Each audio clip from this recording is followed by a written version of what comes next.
Hey guys, I think we're going to move into the new shop in this video. Before we do that though, we need to build a 12 foot by 10 foot loft and some kind of workbench underneath. I've been tempted to just drag all my stuff out here from the old garage and dump it on the floor, but my better judgment prevailed. The loft will give us an extra 120 square feet of storage space, and a space below for benchtop tools like a drill press, disc sander, and stuff like that.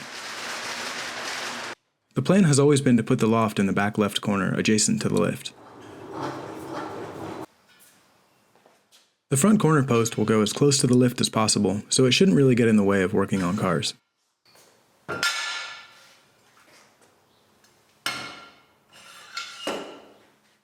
After cleaning up the back corner of the shop and loosely laying out the post anchors, I guess we're ready to start.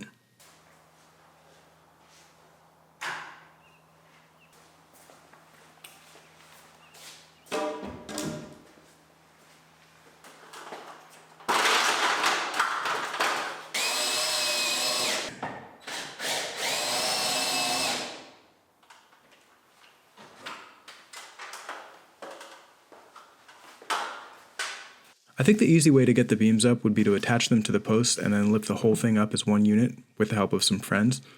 But I'm building this alone, so I'm going to mount the beam to the wall first. I say beam, but really it's just a couple 2x12s glued and screwed together. We put the first of the two 2x12s on our little 2x4 ledger thing here, then screwed it to the wall. The wall won't be supporting any of the weight of the loft, but it will hopefully add some lateral strength. I used a bunch of lag screws into the 2x4s behind the plywood wall and some long metal screws into the metal frame of the building. Then we can just add some glue and screw this second 2x12 onto the first.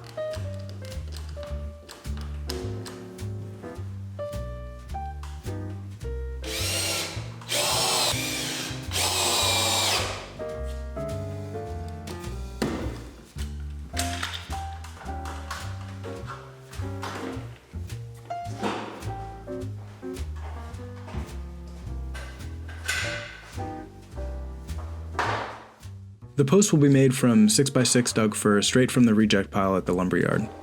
I wanted to find nicer material for these, but I'm running out of money and motivation to finish the shop, and I really just need to get moved in. So these green knotty posts will have to do.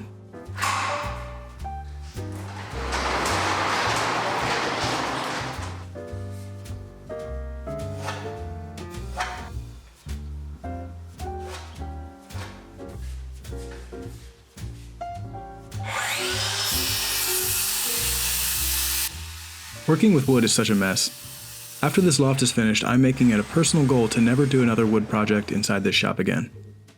Any and all cutting, shaping, or sanding of wood will happen outside.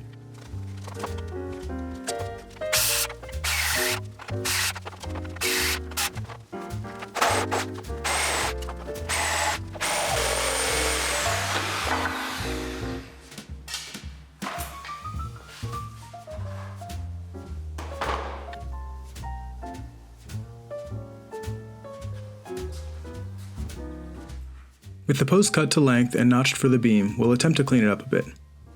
I started this sanding with 80 grit paper, which helped knock some of the sap off and get through a few big gouges in the lumber. Then we worked up through 220 grit to smooth it out a bit.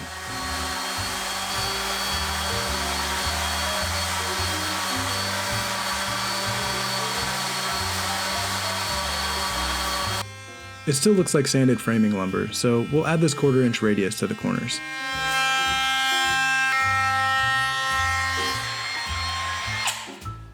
And there it is, as clean as it needs to be for this project.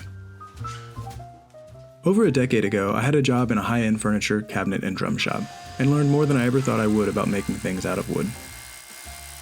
Clearly, I've forgotten most of it by now, but one of the lessons I do remember is to never let perfection get in the way of good enough. Of course, those woodworkers didn't coin that phrase. But in that shop with those tools at our disposal, it was a good thing to keep in mind. There were lots of times when a 90% effort was absolutely good enough for the side of a built-in cabinet that would be mostly invisible once installed, or the bottom of a Claro walnut tabletop. I was younger and less tired then, and tended to try pretty hard at everything I did. More than a few times, somebody would come up and say, "Hey buddy, you can stop sanding that now. It's good enough." And to be clear, everyone that taught me anything in that shop had the ability to make a thing perfect from every angle.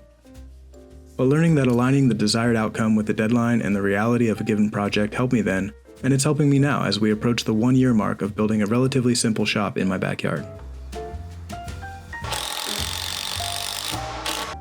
Anyway, here are those posts, ready for the second beam.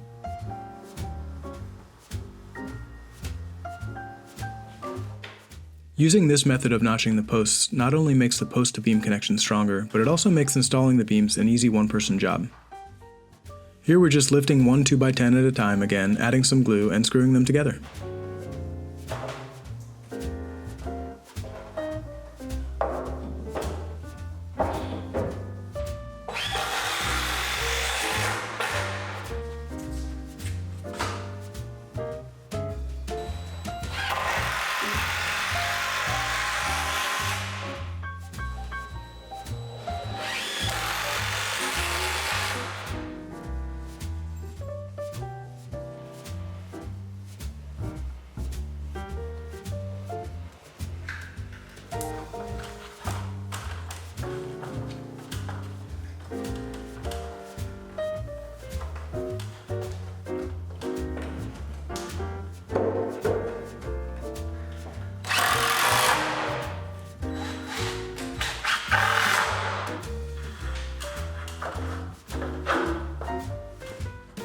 Okay, now it's time for the joists.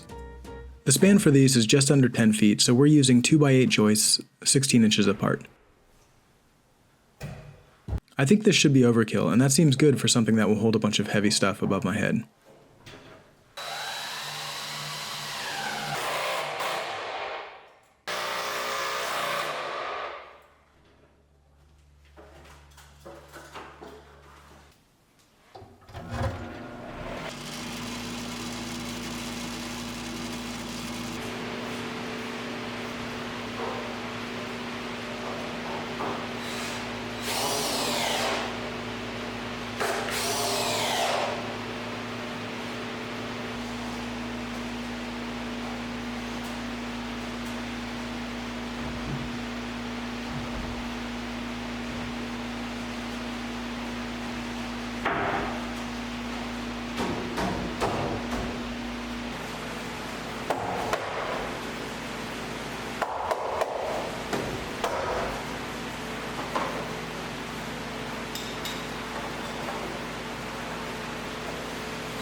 Oh yeah, and this one gap is 22.5 inches because eventually I'll put one of those folding attic ladder things here.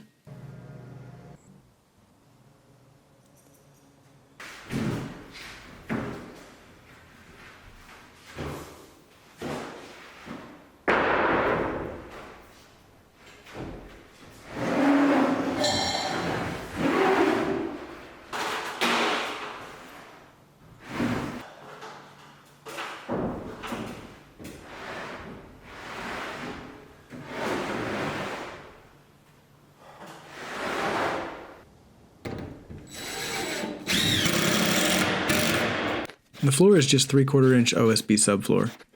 There's not much to say about this other than the fact that using a flush cutting bit on a trim router makes an incredible amount of dust. I hate wood dust so much.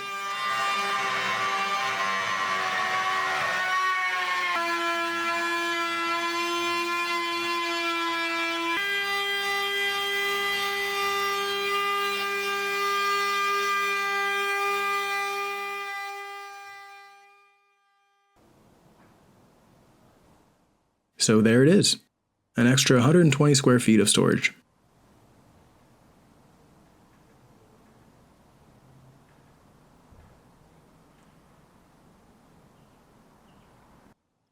Down below, you can see that we've entered the cheap garage sale portion of the project. These are some $15 cabinets I found about a block from my house. They're a little beat up, but I think they'll be good.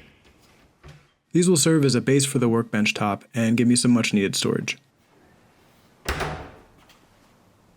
But that bench top isn't going to build itself, so let's do that.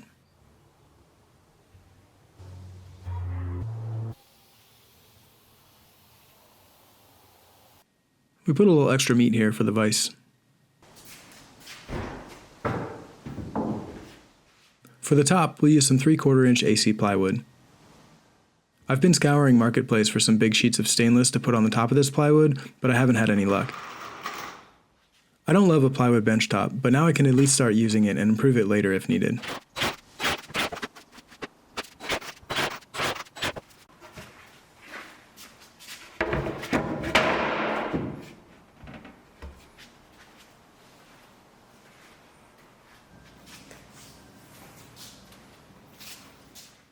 Sharp edges are a bummer, so we'll knock those down really quickly with the sander.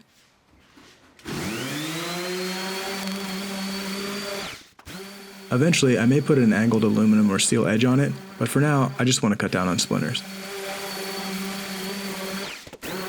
So that's our bench space. It's the exact same height as the welding table, which is on casters, so that's pretty cool. There's also a big metal table on casters, but as you can see, it does not match the new bench height. Luckily, it's adjustable, and with a lift, this kind of thing is pretty easy.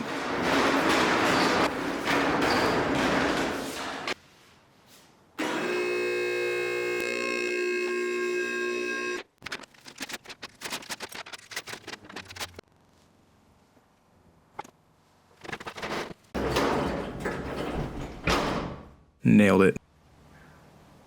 The very last step is to put something on the work surface to at least kind of protect it. I had this paste wax sitting around, so that's what it's getting. Lots of products would have been better here, but a trip to the hardware store is not happening right now, and I want to start moving tools in tomorrow morning.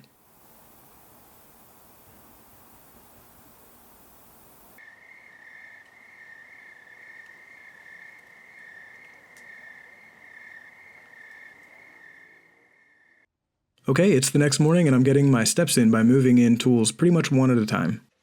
For some reason, loading up the van and making one big trip never even occurred to me.